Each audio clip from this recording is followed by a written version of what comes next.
तो आप क्या करें, केवल विश्ड का प्रयोग कर दें।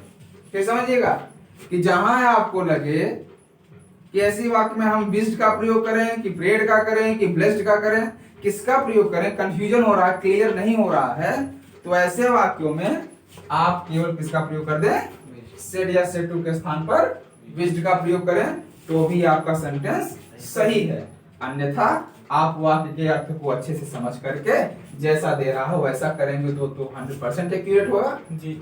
नहीं अगर कंफ्यूजन हो रहा है तो आप तीनों के स्थान पर हम किसका प्रयोग कर सकते हैं, क्लियर हुआ। तो ये आपका पहला नियम था ऑप्टेटिव सेंटेंस का ये कौन सा नियम था, हमारा पहला नियम था। अब हम लिखते हैं नियम नंबर 2। नियम नंबर 2 देखते हैं कैसे होगा। देखिए, यदि रिपोर्टेड स्पीच के वाक्य में आप लोग चैनल को सब्सक्राइब, लाइक और शेयर करना न भूलें, ठीक है, क्योंकि आपके सपोर्ट से ही यह चैनल एक अच्छे जो है लेवल पर पहुंच सकता है। तो कृपया इसको आप जो है लाइक, शेयर और सब्सक्राइब करें और अपने मित्रों से भी करवाएं। हाँ, यदि रिपोर्टेड स्पीच के वाक्य में कर्स, किसका कर्स यानी ब्रैकेट में लिखेंगे क्या, श्राप, अभिशाप या श्राप, ठीक है, श्राप का बोध हो रहा हो अथवा श्राप दिया जा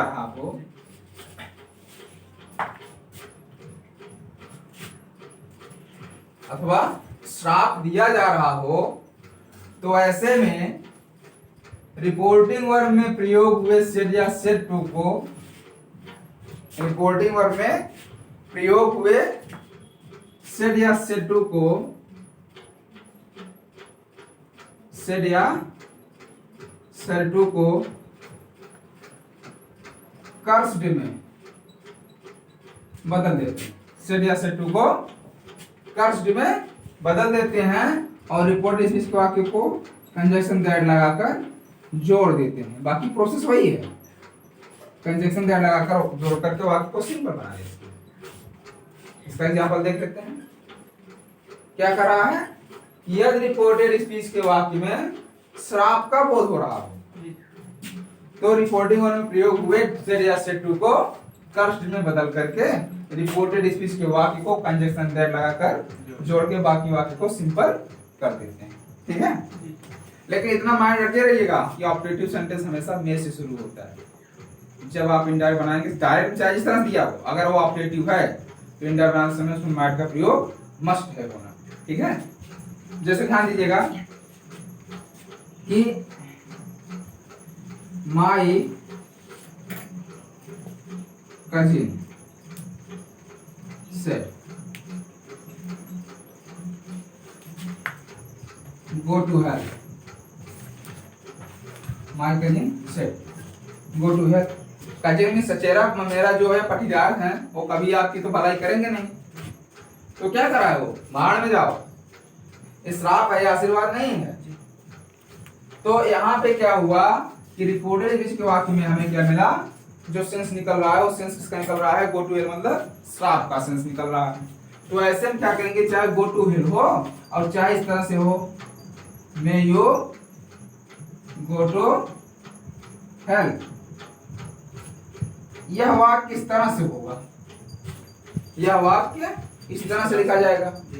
तो अब जो डायरेक्ट जो है इसको जब इनडायरेक्ट चेंज करेंगे तो यह पूरा इस तरह से होगा, क्योंकि मे का प्रयोग इसमें हुआ नहीं, तो आप कैसे करेंगे, तो इसमें इस तरह से करेंगे।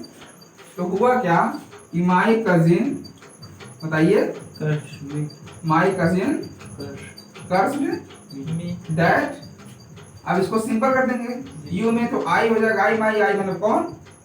अब यहाँ पे देखिए ऑब्जेक्ट नहीं है, तो यहाँ पे एक ऑब्जेक्ट आप मान लेंगे, मैंने यहाँ पे टू मी माना ऑब्जेक्ट, तो आप भी ऑब्जेक्ट मानिए, लेकिन उसको ब्रैकेट में रखेंगे, माई कजिन, सॉरी पूरा नहीं लिखा गया है, लिख रहा हूं फिर से, कि माई कजिन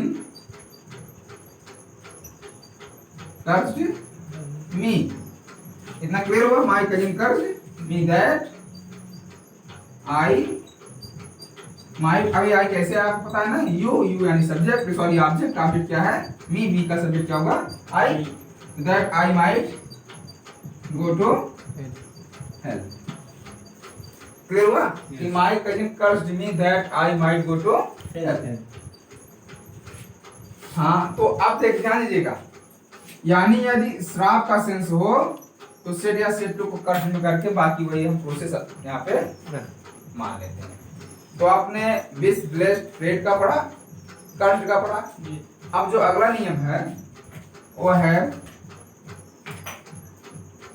बेड। लिखिए, यदि रिपोर्टेड स्पीच में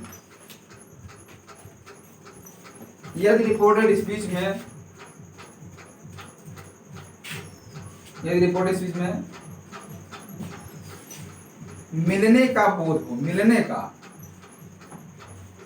बोध को मतलब जो मिलने पर जो शब्द बोले जाते हो, सैल्यूटेशन के, अभिवादन के जो वर्ड मिलने पर बोले जाते हो, उनसे है मिलने का बोध हो, उन शब्दों का बोध। जैसे कौन कौन शब्द मिल सकते हैं आप, अगर हम किसी से मिलते हैं तो हम उसको क्या बोलते हैं, पहले गुड बॉय, हाय, ठीक है, इससे सॉरी गुड बाय नहीं कहेंगे, गुड मॉर्निंग कहेंगे, हाय कहेंगे, हेलो कहेंगे, जब इस शब्द के होते हैं यानी मिलने पर कहा जाते हैं। तो वही कह रहा है कि यदि रिपोर्टेड स्पीच में मिलने का बोध हो, मिलने का हम किसी से मिल रहे हैं, या मिलने वाले शब्दों का बोध हो, यानी जब हम किसी से मिलने जा रहे हैं ऐसे शब्दों का बोध हो रहा हो, अर्थात गुड मॉर्निंग लिखो, अर्थात गुड मॉर्निंग, हाय, हेलो आदि जैसे शब्दों का प्रयोग हुआ हो,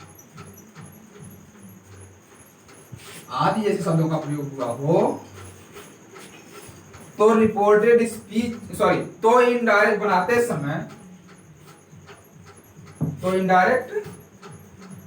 समय रिपोर्टिंग वर्ब में प्रयोग हुए सेड या सेड टू को, रिपोर्टिंग वर्ब में प्रयोग हुए सेड या सेड टू को विश्ड में बदल देते हैं, बाकी शब्द को टू लगाकर जोड़ देते हैं। इसमें दर का प्रयोग नहीं होगा, इसमें केवल टू लगाकर जोड़ दिया जाएगा। जैसे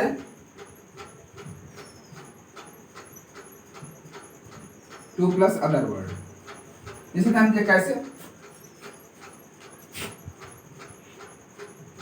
दर्शन सेड,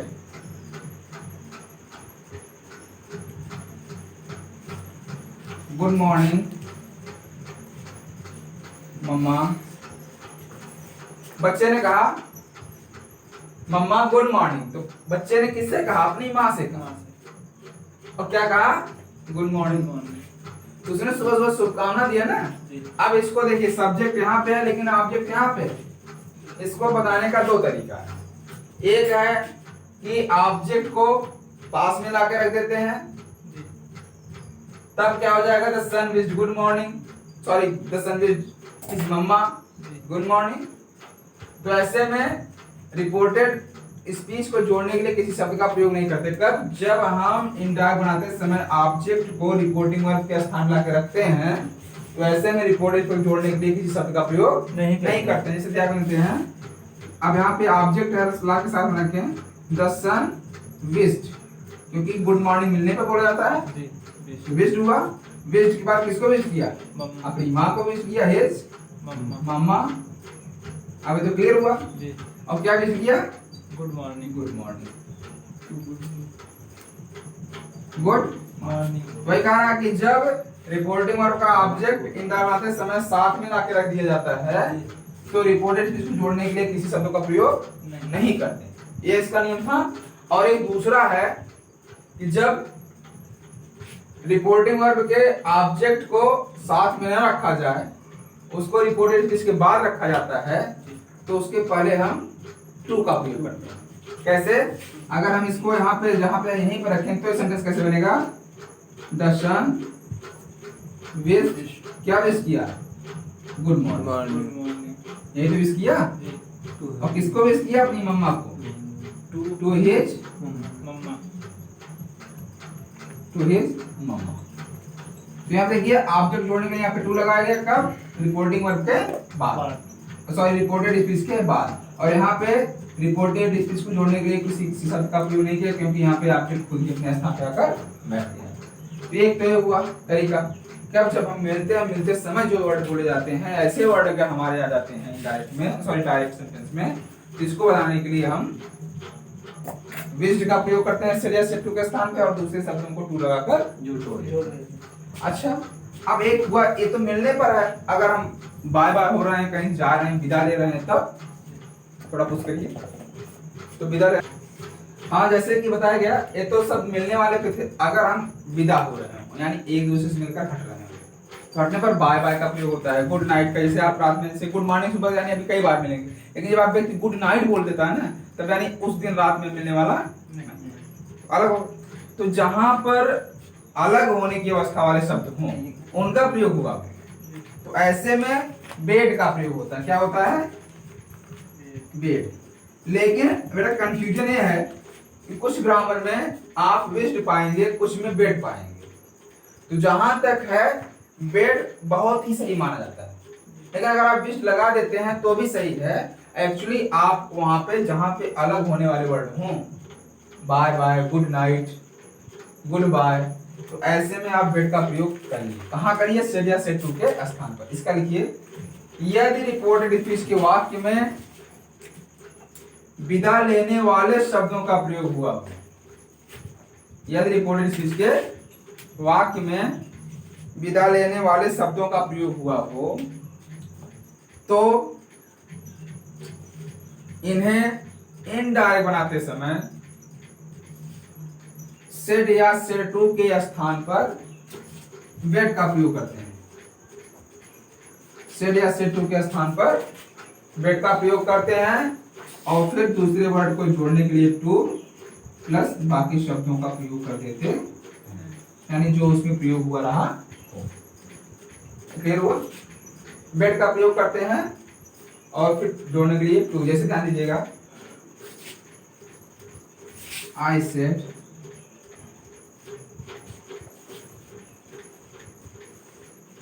गुड नाइट फ्रेंड्स।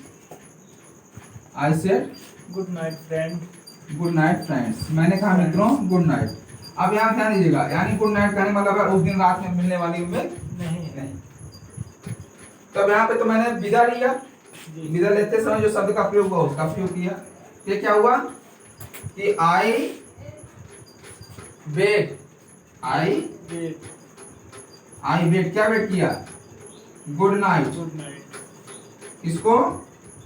अपने मित्रों। फ्रेंड्स यानी किसके फ्रेंड्स थे? मेरे। I bade good night to my friends. एक तरीका तो हुआ जैसे आपने इसको किया, सेकंड वाला टर्न। और दूसरा क्या है कि I bade my friend, I bade my friends good. Okay, तो आप लोग इसको पढ़िएगा और नीचे नोट में लिख लीजिएगा कि बेड के स्थान पर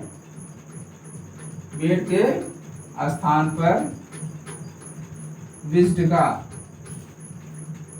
भी प्रयोग कर सकते हैं।